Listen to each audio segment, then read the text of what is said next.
Webinaire. Ouais. Pardon. Donc, rebonjour à tous. En effet, je pense que j'ai plus besoin de me présenter. Donc, aujourd'hui, l'idée, c'était de faire un webinaire sur le tourisme responsable. Donc, le sujet initial était autour de l'intégration de la biodiversité dans les démarches RSE. Malheureusement, le Conservatoire des espaces naturels qu'on avait identifié pour animer ce webinaire a dû annuler son intervention.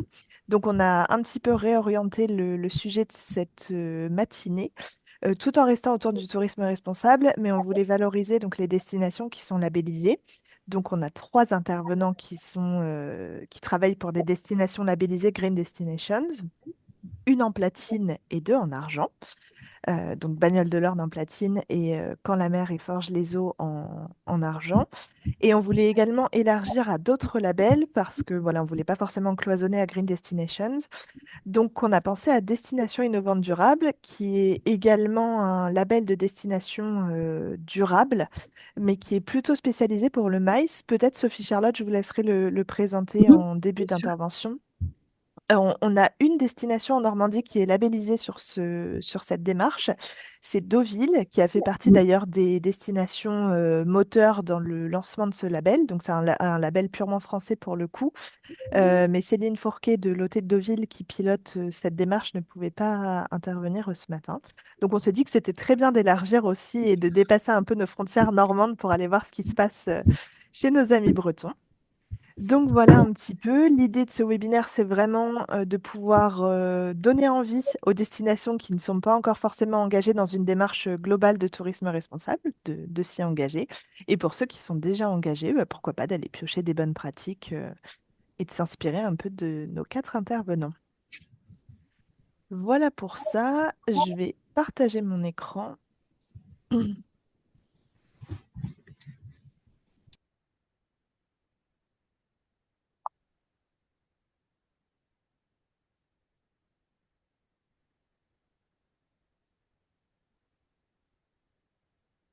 Voilà, tout le monde voit bien mon écran? C'est bon. Parfait, merci. Eh bien, je laisse la main à nos quatre intervenants. L'idée, c'est qu'on a fait un PowerPoint commun et que chacun puisse exposer les éléments de réponse à chacune des questions qui est posée. Donc, je vous laisse faire dans l'ordre de l'écran en tournant peut-être de gauche à droite, puis de bas en haut. Et peut-être si chacun d'entre vous, donc Sophie Charlotte, vous pouvez commencer par présenter le label Mhm. Destination Innovante Durable et si un de nos trois Normands peut commencer par présenter Green Destinations, ce serait super avant de lancer la première question. Sophie Charlotte, on vous laisse présenter des idées. Ok, donc Merci. Destination Innovante Durable. Donc à l'origine, en fait, c'est un label qui était porté par le ministère des Affaires étrangères. Dans les objectifs de Paris 2024, l'idée, c'était que les villes qui pouvaient accueillir soit des équipes, soit des supporters, on va dire, internationaux, une clientèle internationale, soient dans une dynamique de tourisme durable. Donc l'idée pour constituer, je dirais, un groupe pilote, en fait, c'est l'association France Congrès Événements qui porte aujourd'hui ce label, mais à l'époque, c'était Green Événements. Ils ont sollicité des villes qui étaient déjà dans une démarche de tourisme durable. Donc, moi, je vais parler du coup pour Rennes. Donc, c'était en 2019. On a créé une charte, ce qu'on a appelé la charte d'engagement responsable. Et en fait, l'idée, c'était de fédérer les socioprofessionnels du territoire pour travailler sur une dynamique durable et notamment les acteurs du CHR, donc essentiellement dans un premier temps les hébergeurs et les cafés-restaurants. Donc cette charte, malheureusement, avec le Covid, le changement du tissu économique, elle a un peu périclité. Néanmoins, ça a eu le mérite de nous faire, je dirais, remarquer au plan national et du coup de faire partie des 9 villes pilotes en fait qui ont construit le référentiel Destination Innovante Durable. Euh, donc nous, on a été labellisé en avril 2022. Vous voyez, ça a mis un peu de temps justement pour déjà pour de nombreuses séances de travail pour se mettre d'accord sur quelle thématique il fallait en tout cas engagé. Mais l'idée, c'est que c'est vraiment quelque chose qui se porte sur un territoire. Donc, on ne peut pas faire effectivement sans les acteurs du tourisme, typiquement, et les professionnels en plus global. Donc, nous, on est porteur aujourd'hui du label et on a ce qu'on appelle les signataires des conventions, le événement emblématique. Ça va être les porteurs du territoire, eux aussi d'une dynamique. Aujourd'hui, on a 4 acteurs que sont le Liberté, donc qui est une salle de concert, l'Opéra de Rennes, les Champs Libres, qui est une structure culturelle qui regroupe le musée de Bretagne, la bibliothèque, et la dernière, c'est l'association des Transmusicales, dont un festival en fait qui a lieu en fin d'année. Donc voilà, aujourd'hui, donc il y a eu une V1 qui est passée. De plus en plus de destinations ont intégré au final le référentiel. Et aujourd'hui, on en est à la V2. Donc on a construit, si vous voulez, la V2 du référentiel pour aller. Donc la V1, c'est en année 3, donc 1, 2, 3. Et la V2, ça se prolonge jusqu'à l'année 6, vraiment dans une dynamique, si vous voulez, d'amélioration continue à chaque fois des différentes mesures. Donc pour rentrer un peu plus dans le concret, la destination innovée durable, c'est vraiment l'idée de travailler sur tous les champs, qui soient économiques, environnementaux et sociaux. Et à chaque fois, si vous voulez, vous avez 8 enjeux et vous avez un minimum de 12 mesures dedans, dans lesquelles vous devez vous inscrire. Et on a vraiment, si vous voulez, cette importance aussi des indicateurs. Donc c'est assez lourd au final comme démarche, mais c'est assez structurant au final. De toute façon, ça va être un petit peu comme toutes les démarches aujourd'hui. Quand il faut se mettre dedans, faire un état des lieux, c'est un petit peu fastidieux. Mais vraiment, une fois qu'on est rentré dans cette dynamique, on y voit quand même pas mal de positifs, puisque il y a une certaine synergie aussi qui s'installe entre les porteurs et les différents acteurs dans cette dynamique de territoire. Super, merci Sophie Charlotte. Un Normand pour présenter Green Destinations. Je veux bien le faire si vous voulez. Merci. Alors du coup, Green Destination, c'est vrai qu'il y a quand même des grandes similarités avec Destination Innovante Durable. C'est un label global en fait, qui ne touche pas uniquement des aspects spécifiques au tourisme, mais c'est un label qui garantit une gestion responsable de la destination touristique sur la préservation, la valorisation et le développement de différents aspects culturels, environnementaux, socio-économiques. Et il y a 84 critères qui sont répartis dans 6 thématiques, donc qui touchent la gestion durable de la destination, la conservation de la nature et des paysages, la bonne gestion des ressources et l'adaptation au changement climatique, la valorisation de la culture et des traditions, le bien-être des habitants et l'engagement des entreprises et la communication qu'on fait autour de cet engagement. C'est une démarche d'amélioration continue, donc on peut être labellisé à partir de 60% des critères validés et on obtient le label Certified à partir de 100%. Donc c'est pour ça que là on est 3 destinations avec des échelons différents. Euh, Nous on est argent parce que du coup avec Marion nous sommes argent puisqu'on a eu entre 70 et 79% des critères validés. Et Pauline est niveau platine puisqu'il y a eu plus de 90% des critères validés. Donc c'est vrai que c'est intéressant parce que du coup, ça permet de s'améliorer continuellement. Super, merci Sylvain. Juste peut-être pour compléter un tout petit peu ces deux présentations, la différence majeure entre Destination Innovante Durable et Green Destinations, c'est que DID est plutôt un label de tourisme d'affaires durable, quand Green Destinations va plutôt être un label de tourisme de loisirs qui peut complètement s'adapter pour le tourisme d'affaires. Mais c'est vrai qu'on est plutôt sur du tourisme de loisirs et c'est ce qui a fait qu'on s'est porté sur ce label parce qu'il convenait à davantage de destinations en Normandie. C'était moins enfermant en fait euh, pour un type de territoire, on va dire. Voilà. Eh ben, merci déjà pour ces deux introductions.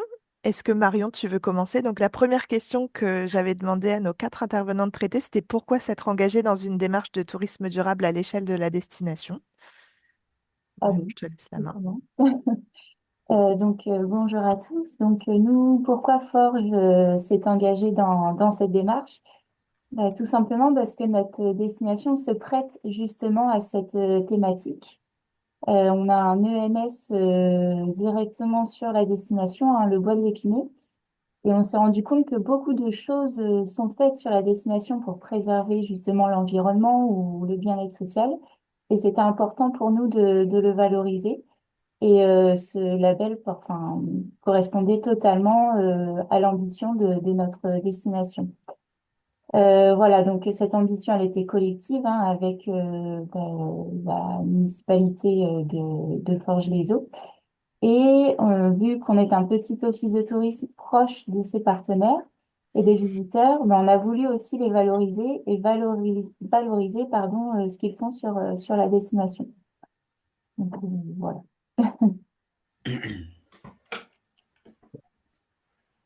Merci, vas-y, tu peux y aller, Sylvain. Ouais, j'enchaîne du coup. Nous, on a voulu s'engager dans cette démarche parce qu'on s'est rendu compte que on était plusieurs sur le territoire à mettre en place des actions, mais qu'il n'y avait pas de coordination entre les différentes parties prenantes. Donc, s'appuyer sur Green Destination nous a permis d'avoir une dynamique de territoire commune pour avancer ensemble et valoriser les actions voilà, de chacun dans un seul et même projet. Et c'était une bonne façon aussi de s'assurer de proposer un tourisme viable pour toutes les parties prenantes, que ce soit les habitants, les visiteurs et même les professionnels.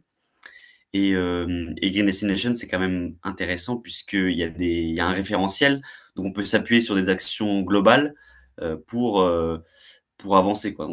On part pas de nulle part, on suit une sorte de ligne de conduite qui est assez précise, mais en même temps assez large et qui permet à chacun de mettre en place ses actions personnalisées. Voilà pour nous. Merci. Du coup, je Sophie continue. Charlotte, ouais, vous.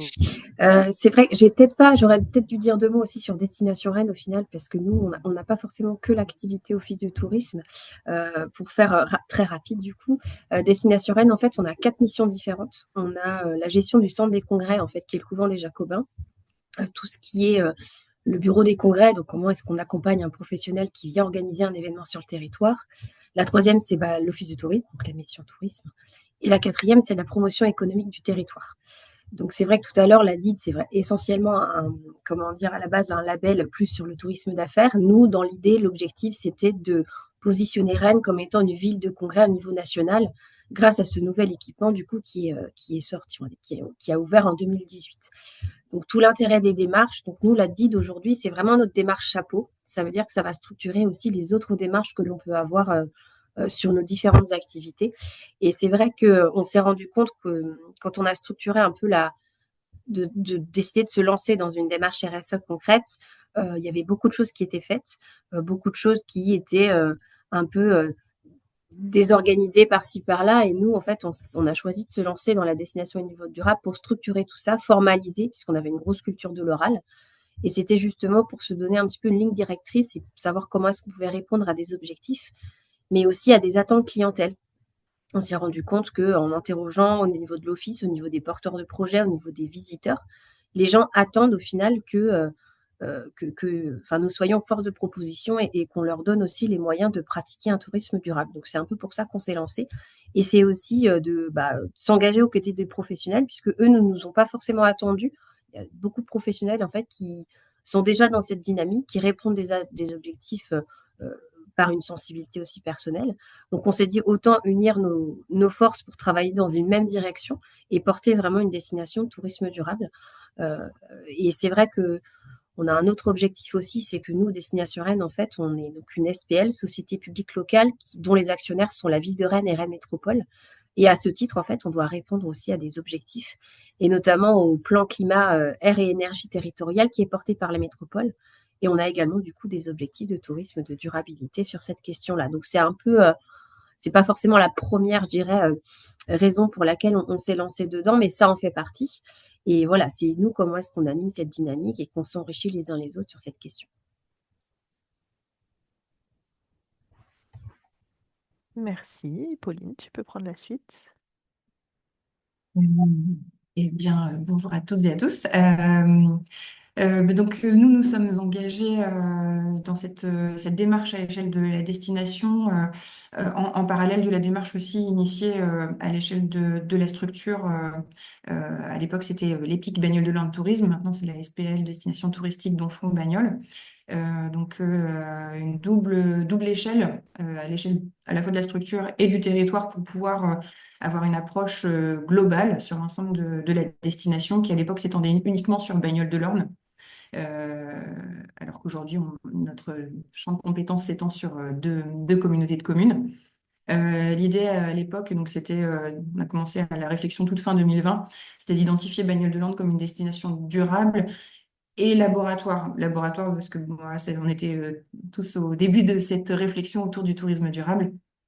Et puis, comme destination durable, c'était aussi une façon de donner du crédit déjà à l'ensemble des actions qui étaient mises en place, mais qui n'avaient pas forcément été identifiées ou étiquetées, durables ou responsables. Et on s'est rendu compte, en fait, en reprenant le référentiel Green Destination, que de nombreuses actions étaient déjà menées sans forcément les avoir conscience qu'elles étaient inscrites dans une démarche durable. En fait, c'était du bon sens, finalement. Le souhait aussi de travailler à l'échelle de la destination, c'était de rassembler les partenaires autour d'un projet commun et de les sensibiliser à ces questions avant même que tout cela ne devienne obligatoire. Il y a des obligations évidemment là qui se sont mises en place année après année, mais quand on en était à l'époque de cette réflexion, il y avait encore peu d'obligations et l'idée c'était d'être plutôt proactif sur ce sujet-là, de s'emparer de ces questions-là avant de les subir complètement. Et puis aussi, voilà, de faire en sorte que notre territoire, en tout cas que l'activité que nous mettons en place sur notre territoire ait un impact le plus limité possible. Le zéro impact, évidemment, est assez compliqué, mais en tout cas, voilà, qu'on ait à l'esprit qu'il y a un impact et en essayant de le limiter le plus possible. Et puis, dans l'esprit aussi, l'objectif aussi de pérenniser l'activité touristique à travers cette démarche. Et après, c'est venu ensuite, mais malgré tout, c'est aussi un objectif important, c'est de travailler avec la collectivité. C'est à l'époque l'EPIC, aujourd'hui la SPL, Destination Touristique d'Onfront-Bagnoles, qui porte le label, la labellisation. Mais le travail se fait évidemment en lien très étroit avec la collectivité et d'autres structures institutionnelles. Je pense par exemple à l'ONF ou les CDC. Et donc voilà, ça permet aussi vraiment de renforcer les liens avec ces structures-là. Super, merci. Alors, ensuite, la question suivante, c'était sur les moyens mobilisés, donc à la fois d'un point de vue humain et financier. Si Marion, tu veux reprendre. Alors du coup, il n'y a pas de personne vraiment identifiée comme référent développement durable à Forges-les-Eaux. Donc ça a été un sujet dont l'Office de tourisme s'est emparé et donc moi en tant que chargée de développement, ça a été une de mes missions principales.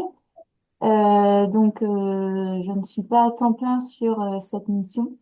Néanmoins, pour travailler sur cette labellisation, on a compté à peu près 6 mois pour obtenir le label. J'ai identifié, en fait, pour compléter les différents critères, une personne de chaque service de la municipalité qui pouvait me donner les informations. Et pour les moyens financiers, c'est un label destination, donc un label payé par la municipalité. Le tarif donc, dépend du nombre d'habitants en fait de la destination. Et donc nous, par exemple, pour une destination de 4000 habitants, le label nous a coûté environ 6 000 euros. Voilà, pour les 2 ans. Merci. Sophie Charlotte, vous pouvez enchaîner. D'accord. Du coup, nous, par rapport à la destination, c'est ce que je mettais. En fait, on est 3 personnes à équivalent temps plein sur la mission, en tout cas qualité RSE. Donc, c'est beaucoup. On a conscience que c'est super pour nous parce que c'est vraiment des postes qui sont à 100%. Historiquement, il y a une personne chargée en fait de la RSE chez Destination Rennes vraiment de façon officielle depuis 2019. Depuis au final le temps, on a décidé de se lancer dans la destination innovante durable.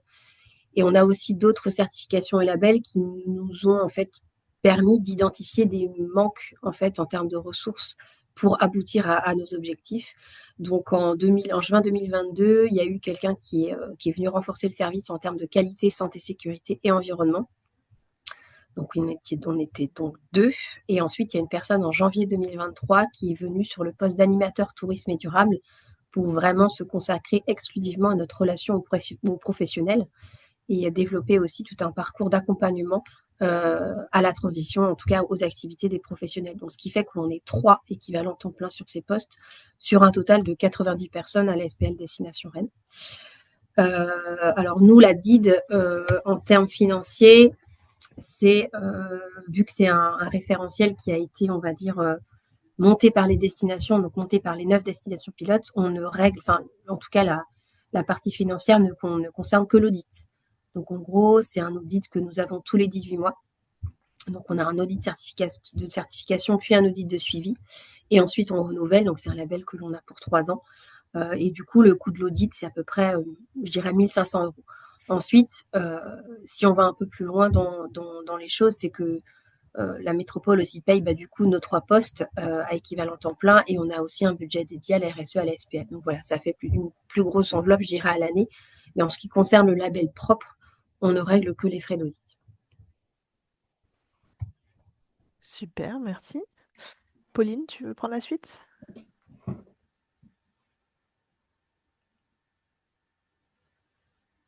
Ah, ton micro est coupé.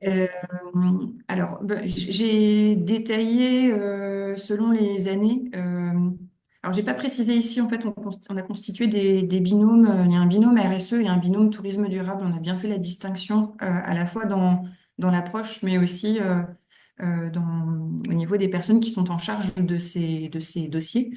Donc, le binôme RSE, je ne l'ai pas présenté ici, mais c'est Anne-Sophie et Carole qui ne sont pas à 100% dessus, hein. C'est une mission parmi d'autres. Anne-Sophie Bouillet-Lelibou qui est qui est responsable du bureau des congrès, et Carole Quentin qui est directrice adjointe. Et donc moi, je constituais sur les 3 premières années un binôme avec Didier Simon, qui était notre directeur à l'époque. Et on avait fait ce choix de constituer des binômes direction technicienne. Euh, C'était un choix assez pratique en fait en termes de prise de décision et après d'exécution.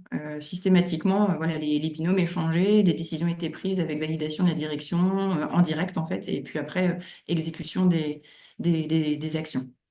Donc là, j'ai détaillé en année 1, 2 et 3. C'était important de préciser que donc, il y avait ce binôme qui était constitué, plus le recrutement d'une personne en stage. Sur la première année, c'était l'année d'obtention du label Green Destination en 2022.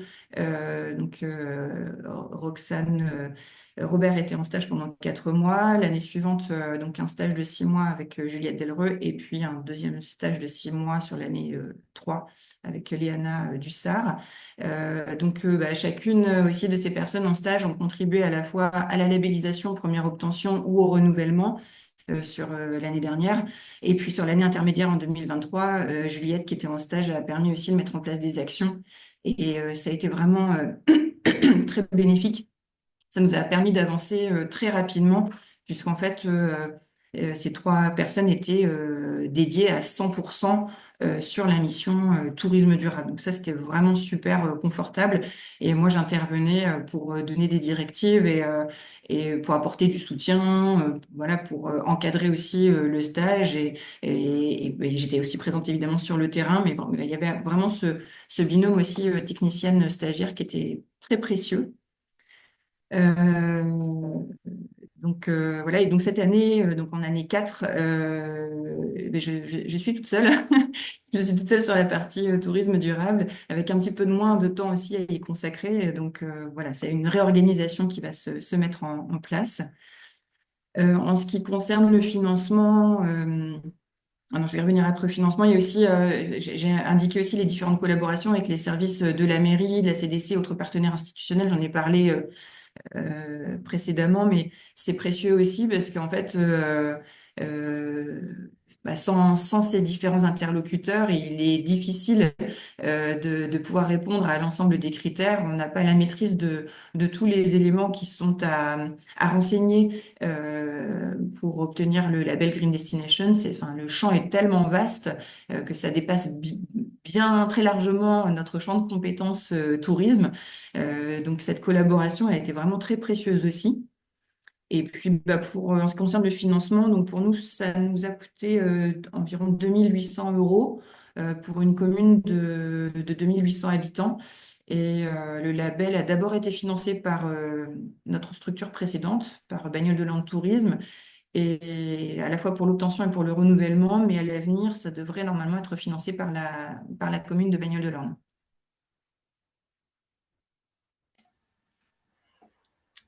Bah, j'enchaîne du coup. Pour les moyens mobilisés, donc moi j'étais en charge de la mise en place et l'animation du label. Donc ça m'a pris à peu près 50% de mon temps de travail. Et parce qu'il faut savoir aussi que je suis à 50% sur le pôle partenaire, donc sur l'animation du réseau et puis différentes missions qui gravitent autour.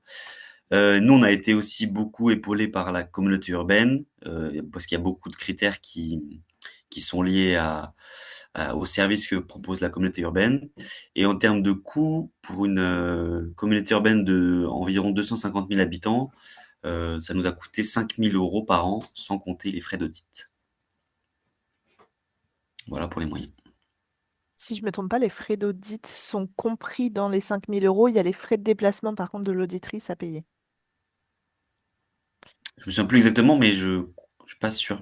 Je crois qu'il y a des Ah, frais d'audit en plus. Parce que du coup, comme on est audité tous les 2 ans, ah oui, les il faut années payer la d'audit, c'est peut-être lamination annuellement, supérieur. Ouais, mais frais d'audit tous les 2 ans. ok. On reconfirme, on revérifiera ça. Et bon, bah top, en tout cas, merci pour ces présentations. On voit que l'organisation est différente dans les quatre structures, mais avec quand même beaucoup de similitudes. On voit que le lien entre la RSE et le tourisme durable, et notamment l'accompagnement des pros à chaque fois dans vos organisations, ça ressort. Et puis le lien avec la qualité aussi, notamment. Donc,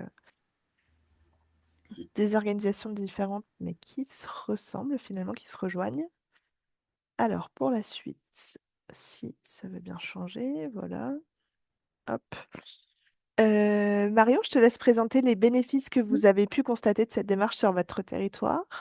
Oui, bah alors c'est une petite sélection hein, de bénéfices parce qu'on en compte beaucoup. Tout d'abord, nos liens avec les structures de la mairie, enfin les services de la mairie, mais aussi de nos partenaires et des institutionnels, se sont consolidés. Pardon, j'ai du mal à parler. Parce qu'en fait, le fait justement d'apprendre un peu plus sur les actions qui sont faites sur le territoire, sans les juger et en les mettant en valeur à travers un label, ça a vraiment renforcé les liens entre chaque service.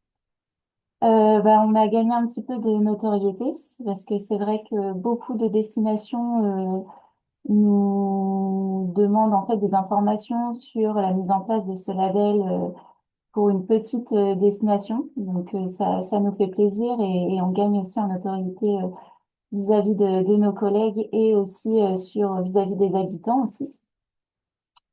On a mis en place donc des actions concrètes donc auprès des partenaires, ce qui a aussi renforcé les liens avec eux.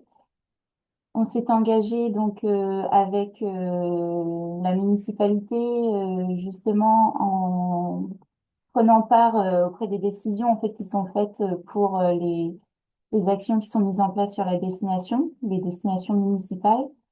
Et bien sûr, ben, on s'adapter hein, aux nouvelles tendances du tourisme, parce que le tourisme durable, c'est un tourisme d'aujourd'hui et de demain. Donc, c'est vrai que c'est important pour nous d'être à la page, en fait, pour nos futurs touristes. Super, merci. Donc en effet, comme le disait Marion, elle a fait une petite sélection des bénéfices, mais vous allez voir qu'entre les quatre interventions, tout va se recouper et ça s'est pas mal enchaîné. Donc Sophie, Charlotte, si vous voulez prendre la suite. Nous, ce qu'on a constaté, c'est qu'effectivement, bah, comme le disait Pauline tout à l'heure, c'est que parfois, en fait, on fait les choses par rapport à du bon sens et de la logique. Et on n'a pas forcément identifié ces actions comme étant du tourisme durable. Et nous, l'idée, c'est qu'à travers ces labels et ces certifications, bah, on s'est dit que c'est aussi une façon de reconnaître un peu l'implication et tout le travail des équipes sur ces sujets. Et c'est surtout aussi de les mettre en valeur. Et célébrer, bah, comme nous on dit, les petites victoires. Alors, il n'y a jamais de petites victoires, il n'y a que des victoires, comme on dit chez nous. Mais en tout cas, c'était aussi important de valoriser tout cet engagement du quotidien des équipes. C'était aussi multiplier, enrichir les temps d'échange avec les pros. C'est vrai que bah, pour faire du tourisme, en tout cas, bah, c'est une succession d'acteurs. Et nous, c'était important aussi de retravailler un petit peu cet ensemble et d'avoir des projets communs et surtout de s'enrichir les uns les autres. Il y a aussi une réponse aux attentes des clientèles. En fait, nous, dans notre stratégie, on a choisi d'avoir une démarche chapeau, mais aussi d'avoir des labels propres à nos activités, justement pour montrer comment dire, aux visiteurs du territoire qu'on avait les moyens de les accueillir et de les faire consommer durablement en fait tout ce qui était visite, prestation de services, donc de travailler dans cet aspect de tourisme durable. Et ces labels et ces audits, en tout cas, c'est aussi de s'insérer dans un réseau et c'est aussi un échange et une collaboration de bonnes pratiques. C'est ce qui fait aussi la force des réseaux des villes engagées.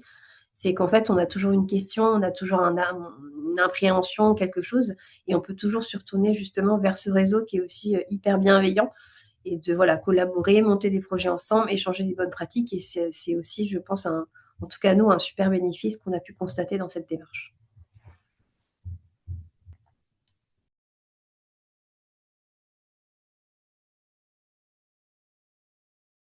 Je suis désolée, j'avais quelques problèmes avec ma souris. Merci Sophie Charlotte. Sylvain, si tu veux continuer. Oui, du coup, nous, les bénéfices, effectivement, j'en ai un peu parlé au début. Ça permettait effectivement de regrouper toutes les initiatives qui étaient faites un petit peu individuellement par différentes parties prenantes, que ce soit les communes, la communauté urbaine, les associations, etc. Et ça permettait en fait de les regrouper pour aussi les valoriser et faire ensemble que ça crée une démarche dynamique. Donc ça, on s'est bien rendu compte que maintenant, les gens s'appuient un peu sur le label pour justifier certaines actions, pouvoir débloquer certaines possibilités. Effectivement, une thématique spécifique sur les socioprofessionnels du tourisme. Donc ça permet de les mobiliser, ça permet aussi de s'appuyer sur quelque chose de concret pour les engager, pour les mobiliser sur le sujet du tourisme responsable. Et de façon un peu concrète et en termes de financement, ça peut permettre de débloquer des budgets et d'obtenir des subventions pour des projets qui sont liés à la durabilité. Par exemple, nous, on a du coup des 2 ports de plaisance et celui de Ouistreham, il y avait un appel à projet pour électrifier les quais, pour accueillir des bateaux hybrides et hem et du coup, il y avait des subventions qui étaient possibles, pour ça et du coup, les porteurs de projets on se sont appuyés sur Green Destination comme argument supplémentaire pour obtenir la subvention. Et enfin, nous, on a un axe qui a émergé grâce à Green Destination, c'était d'impliquer davantage les habitants dans leur destination et en faire les premiers consommateurs du territoire et faire en sorte qu'ils puissent être ambassadeurs. Donc, on met actuellement en place des actions pour, voilà, pour remettre les habitants au cœur du village, on va dire. Sacré village quand en plus. Merci. Et Pauline, tu peux enchaîner. Oui, en effet, enfin, je rejoins Marion. En fait, c'est une petite sélection de bénéfices qui sont nombreux. Et puis, effectivement, en vous écoutant parler, je me rends compte qu'il y a des choses que j'ai pas notées, mais qui correspondent aussi à ce qu'on a pu vivre à Bagnoles. Voilà, donc ce qui me venait à l'esprit en préparant cette intervention, c'était de rassembler les acteurs du territoire autour d'un projet commun, de créer du lien entre les partenaires. Ça, c'est vraiment été un des bénéfices remarquables. Moi, j'ai trouvé vraiment ça positif et enfin, ça nous a aussi resitué dans notre rôle de rassembleur, de fédérateur, de les amener à se questionner sur des sujets, sur un sujet qui peut être lourd et qu'ils auraient peut-être mis de côté parce qu'ils avaient d'autres préoccupations. Et donc, nous, en allant les chercher, les titiller, voilà, en les incitant à aller se questionner là-dessus, bah, en fait, ça leur a permis de mener cette réflexion et en commun, parce qu'en fait, on a identifié les partenaires les plus engagés et on les a sollicités pour se rassembler, pour réfléchir ensemble, pour phosphorer, tout ça. Donc ça, c'est vraiment intéressant, sans faire sortir des actions intéressantes aussi. Je me rends compte que j'avais vraiment l'ONF en tête quand j'ai préparé tout ça, parce que j'en ai encore parlé ici. Mais ceci dit, c'est vraiment important parce qu'on est entouré de cette forêt qui fait 7000 hectares. Donc c'est vraiment un élément important de notre paysage. C'est aussi c'est presque un outil, on pourrait l'appeler comme ça, un outil de loisir et qui répond enfin, loisir et économique aussi d'ailleurs, parce qu'en fait, la forêt, il y a aussi cet aspect économique. Et, euh, et, euh, Et donc voilà, c'est vraiment un élément dont on doit absolument prendre compte dans notre stratégie et dans nos réflexions. Et il y avait déjà des liens importants évidemment avec l'ONF, mais ça s'est vraiment renforcé et sous différents aspects, notamment liés au balisage des sentiers et la mise en place d'handispot, mais j'en parlerai après. La démarche aussi, ça permet d'apporter du crédit. En tout cas, la labellisation permet d'apporter du crédit à la démarche, c'est plutôt ça.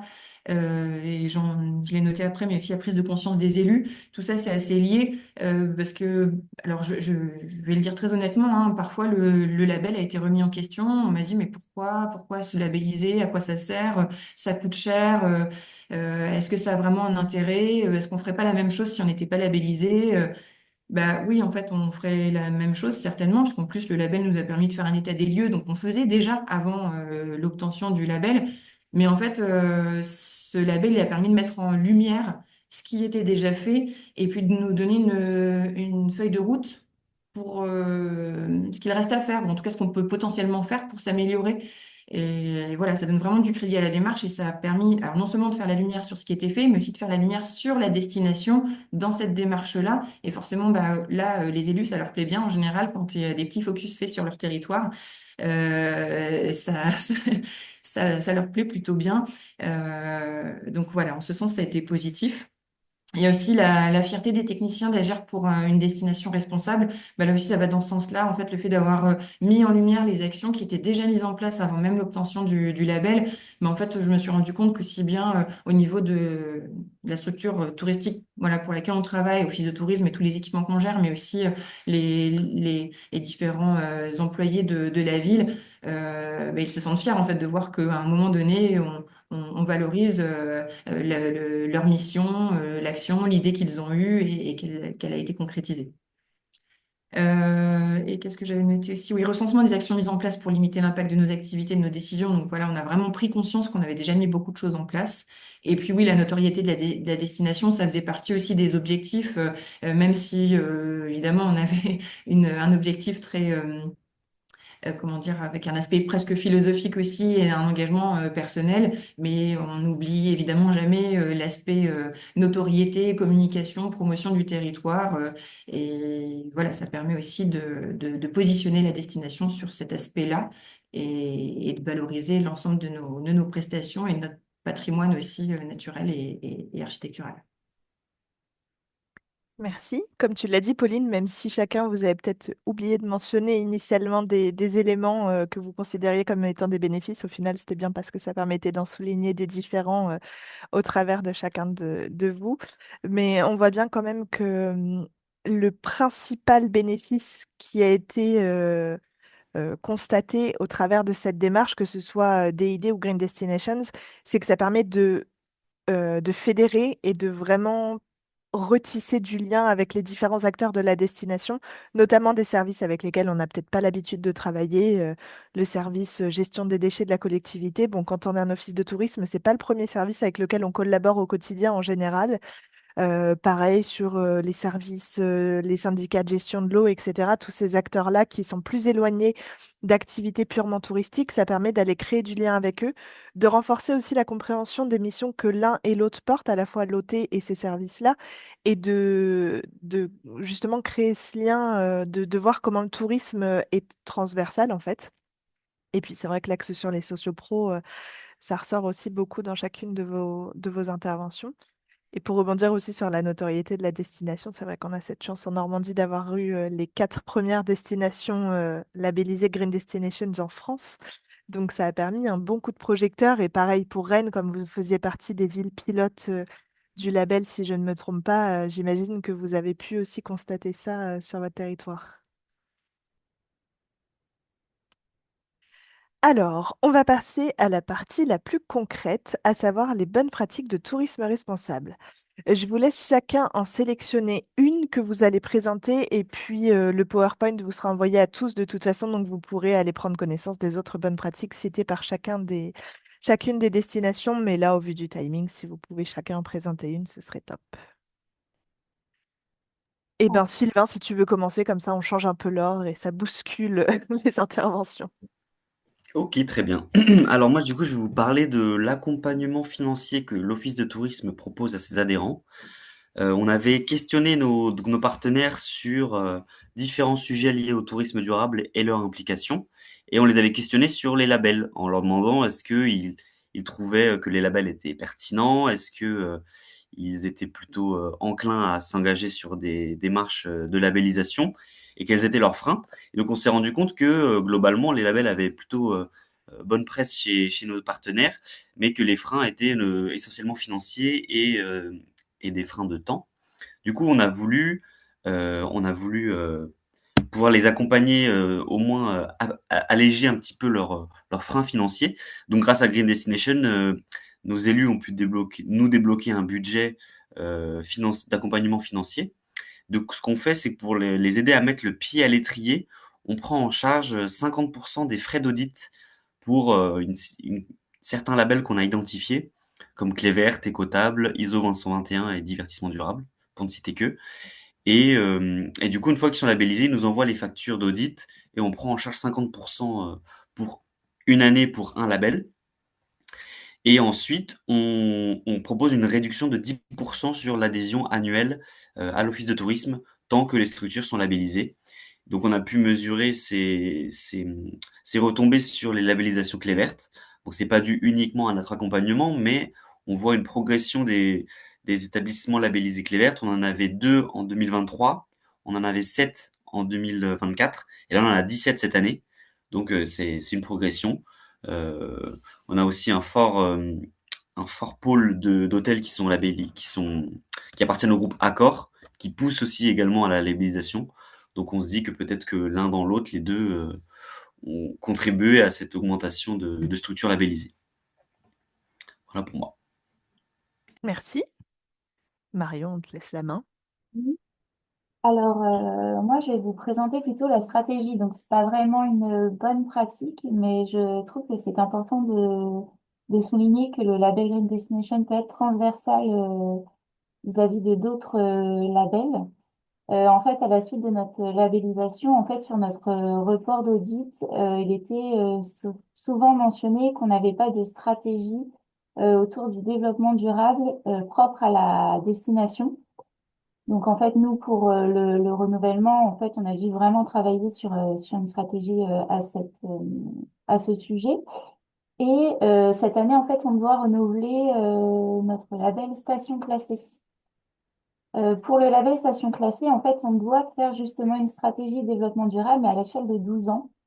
Donc, en fait, on s'est un petit peu servi des 6 thématiques de Green Destination pour justement travailler sur la stratégie communale pour répondre en fait aux attentes du label station classée pour les 12 années à venir et justement pour la labellisation Green Destination.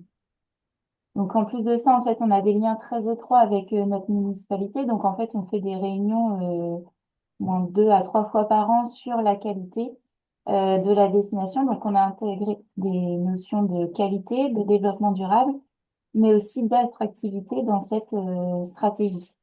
Donc là, c'est vraiment, on a travaillé sur une stratégie globale et commune pour ces trois sujets.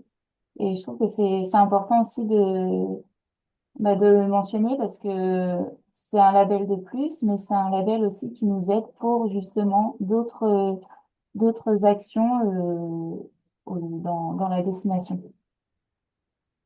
Super, merci Marion.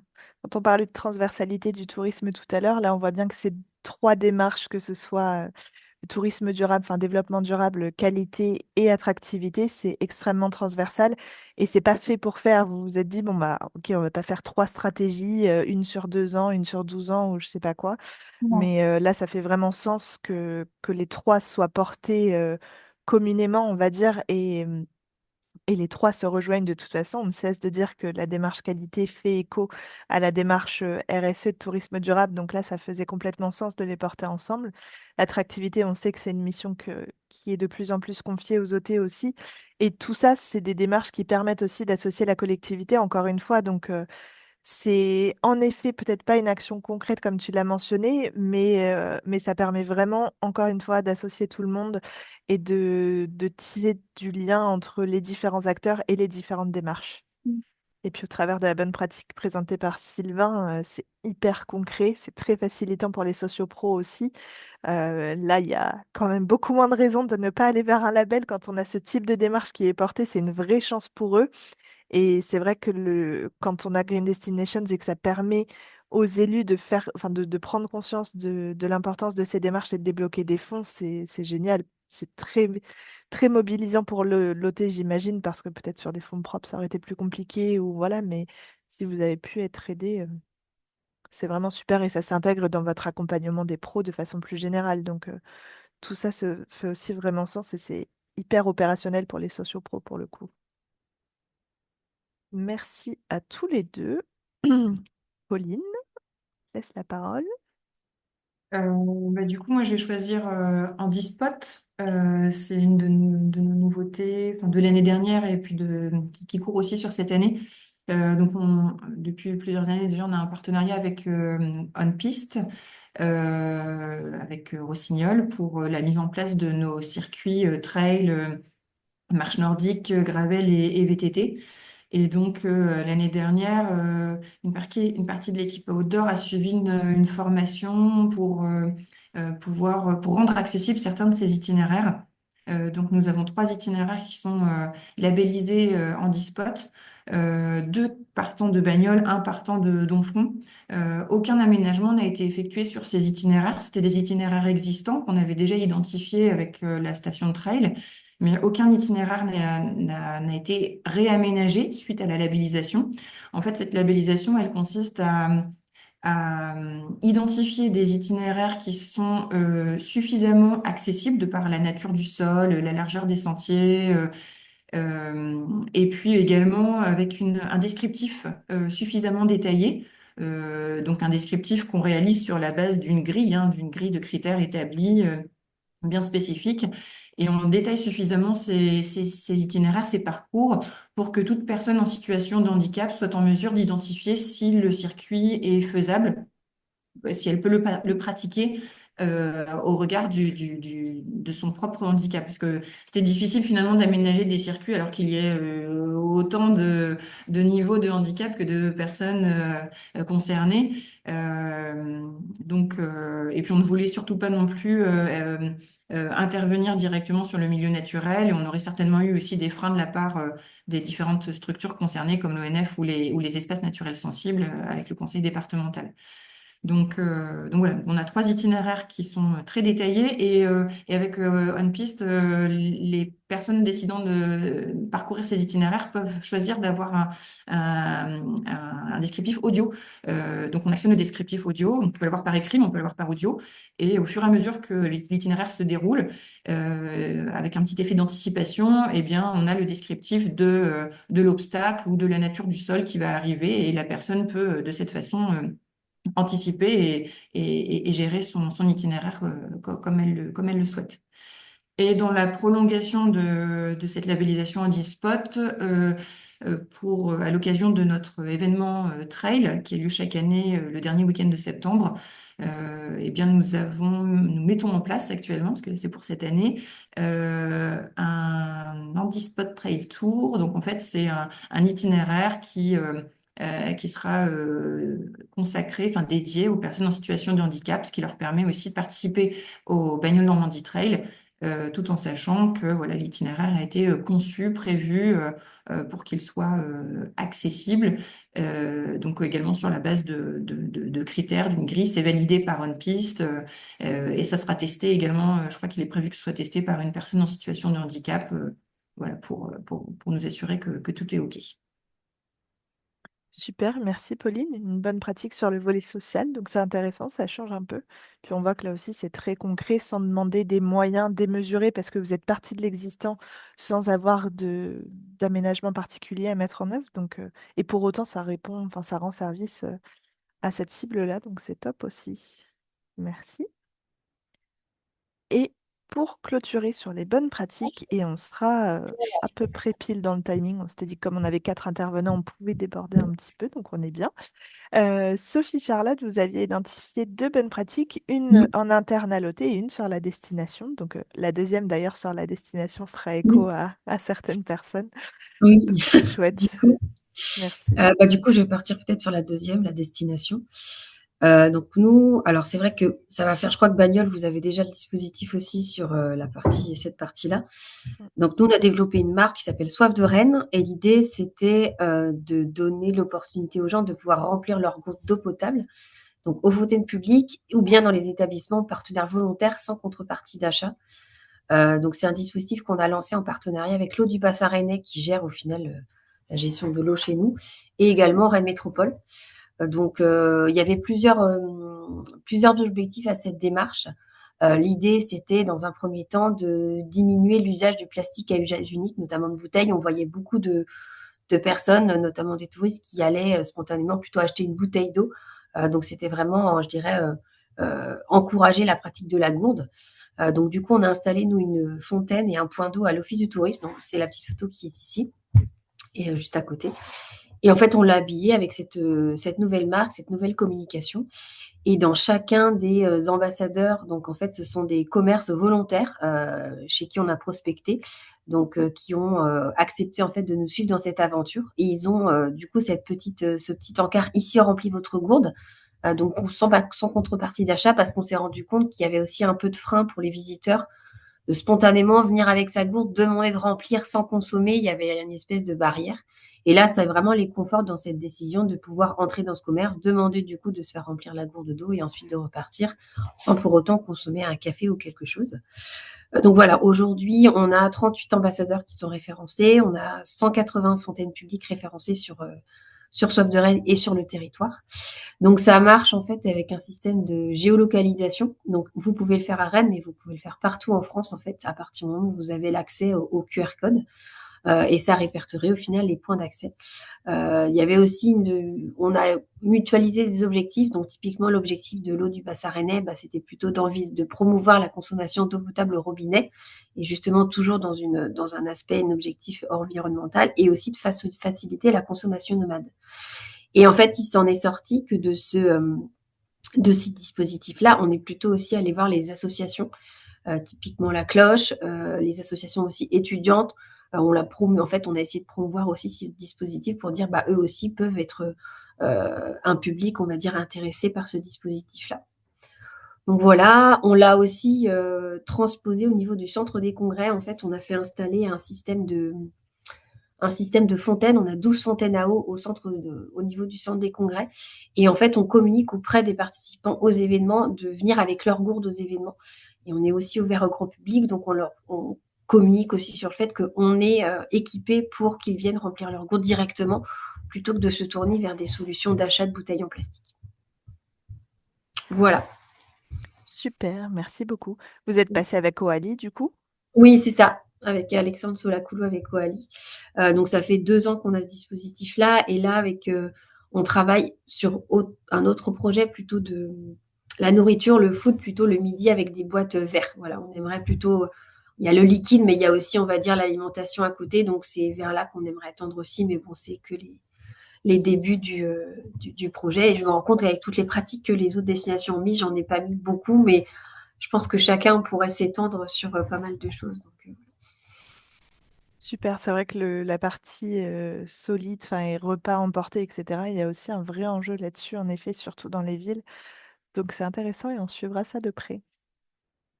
Merci beaucoup à vous tous. Je pense qu'on est arrivé au bout, en effet. Donc je vais arrêter le partage. Je vous propose d'allumer vos caméras si vous le souhaitez et puis de pouvoir réagir à tout ça, poser vos questions, voilà, vos réactions un peu à chaud pour les participants, ce que ça vous a intéressé, etc. N'hésitez pas à couper la caméra, à couper le micro, pardon, enfin à ouvrir le micro, je vais y arriver, et à vous lancer. Non, bravo aux 4 offices concernés. Ça donne des idées pour nous pour la suite. Merci. Moi, je peux intervenir aussi s'il le faut. Je peux pas activer ma caméra, ça ne marche pas. Mais en tout cas, c'est très encourageant. On est aussi dans une démarche Green Day pour labellisation 2026, on pense, du moins. Je suis en train de reprendre tout le dossier, etc. Mais en tout cas, c'est très encourageant et on va voir ce que ça donne. Très bien. Mais n'hésitez pas à revenir vers moi s'il y a besoin pour la Oui, oui, labellisation c'est Green prévu. Destinations. Donc, Super. nous, au cœur de NAC Tourisme, on remercie les intervenants. Voilà, tout n'est pas nouveau pour nous, bien évidemment, mais on prend toujours voilà, des notes intéressantes. Et moi, j'ai une question, c'est plus par rapport à Wally, le coût, si c'est possible de l'avoir, s'il vous plaît. Le coût du dispositif, vous voulez, à l'accès à Wally?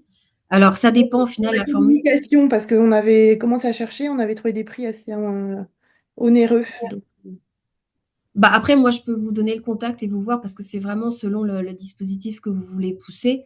Il y a un forfait, on va dire, de mise en place de base et ensuite à d'accord. vous. Mais c'est vrai que nous, on a fait juste la phase accompagnement. Ensuite, on a décidé de développer tout seul nos communications et du coup, on s'est dit que c'était plutôt simple. Et sachant que après, votre relation avec les pros, je dirais, on a choisi plutôt de relier Soif de Rennes à la DID comme étant une bonne pratique. On a essayé de mutualiser au final toutes ces pratiques-là pour cocher des cases et que au final, les personnes puissent s'insérer au final dans la dynamique du territoire via ces dispositifs. Donc les coûts sont assez variables, mais je peux vous envoyer le contact d'Alexandre, comme ça il pourra je veux dire, vous peut-être formater ou vous donner un ordre de prix plus que moi, du coup, puisque ça s'adapte aux différentes destinations si jamais ça vous intéresse. Oui, très bien, merci. Je vous en Ouais, prie. bah, éventuellement, vous pouvez me l'envoyer et puis on Oui, pourra bien le sûr, relayer dans le mail avec le PowerPoint. pas de Super, souci. merci. J'avais en tête que c'était un effet assez onéreux au Ali, mais parfois les coûts sont partagés ou complètement pris en Oui, charge par les syndicats de gestion des eaux. Donc c'est ça, ça. c'est le petit tips aussi. Mais ça a un coût, effectivement. C'est pour ça que nous, on n'a pas choisi d'y aller.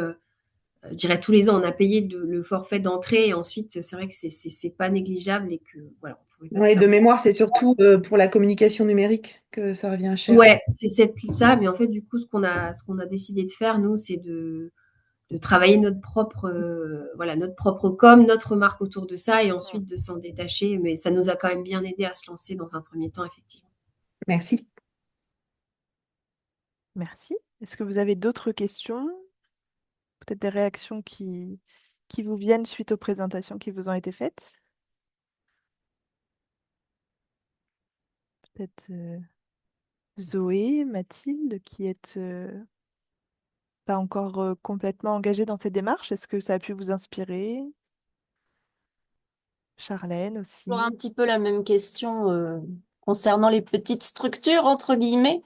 Nous, il y a beaucoup de choses qu'on fait, mais on peut pas les valoriser parce qu'on n'a pas les moyens de s'engager dans des labels ou dans des valorisations de ce type, en fait. Par contre, je retiens sur l'intervention de Marion, effectivement, tout le côté structuration que les référentiels peuvent apporter. Effectivement, il y a peut-être moyen en se créant son propre référentiel, en se renseignant, pour essayer de se structurer un petit peu autour des démarches déjà existantes, pour être prêt le jour où on aura les moyens d'aller vers le label. Mm. Alors, le label, en effet, il a un coût. Mm. Là, c'est vrai que la plupart des destinations, enfin pas toutes, mais à Forges notamment, ça a été pris en charge par la Oui. collectivité, à Bagnoles aussi. Donc ça, c'est quand même un vrai plus. Et s'il y a un vrai engagement de la destination, ça peut aussi répondre à enfin, être un élément facilitant de leur part de vous permettre l'accès à ce label. Je pense pas qu'il faille recréer un label parce qu'il y en a déjà Non. 1000 qui Ah non, existent, des non, labels de tourisme ce que durable, mais j'allais dire justement. ce... On a déjà des bases grâce à d'autres labels. En l'occurrence, nous, sur le territoire, on a 2 stations vertes de vacances. Mm, Et au niveau tourisme durable, ils ont fait beaucoup, beaucoup d'évolutions dans la dernière charte. Donc, exactement. effectivement, ça sert aussi de support. Tout à fait, oui, je Après, pense. effectivement, le fait d'être labellisé en termes de communication, en termes de notoriété sur la destination, c'est là que ça décolle, en fait. Mm, Mm. Après, bon, voilà, complètement. ça n'empêche pas d'évoluer en interne. Oui, c'est ça, de Mm. déjà s'appuyer sur le référentiel. L'avantage de Green Destination, c'est que le référentiel est accessible. Ouais. S'appuyer sur Station Verte aussi, où vous en avez sur votre destination. Donc ça, c'est chouette. En effet, ils ont bien fait évoluer leur référentiel là, dans la dernière version pour encore plus tendre vers tout ça. Et ils se sont notamment appuyés de Green Destinations, je crois. Pauline était, enfin Didier, l'ancien directeur de Bagnales de l'Orne, était intervenu au congrès des stations vertes il y Mm. a 2 ans avec moi, je crois. L'année dernière, c'était Forges. Donc voilà, ils se sont vraiment imprégnés de tout ça. Et on voit bien qu'aussi avec l'exemple de Forges, c'est accessible même aux petites structures. Ça implique d'y mettre des moyens en effet, mais c'est pas impossible. C'est ça.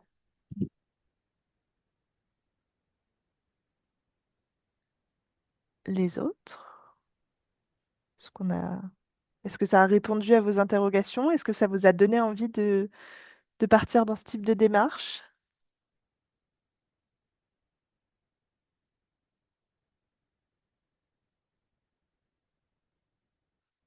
Bon. Eh bien, je propose qu'on s'arrête là. Alors, il est 10h30 pile. Merci beaucoup en tout cas à nos 4 intervenants.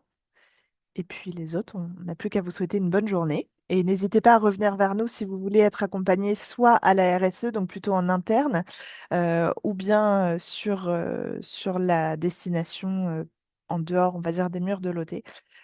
OTN propose des accompagnements là-dessus sur la base des 2 expérimentations qui avaient été menées avec les groupes d'OT pilotes. Donc n'hésitez pas à revenir vers nous si vous avez des questions ou des besoins. Merci. Merci à Merci tous, beaucoup. Bonne passez une bonne journée. journée. Merci, Merci, bonne journée. Merci, bonne journée. À bientôt. Au revoir.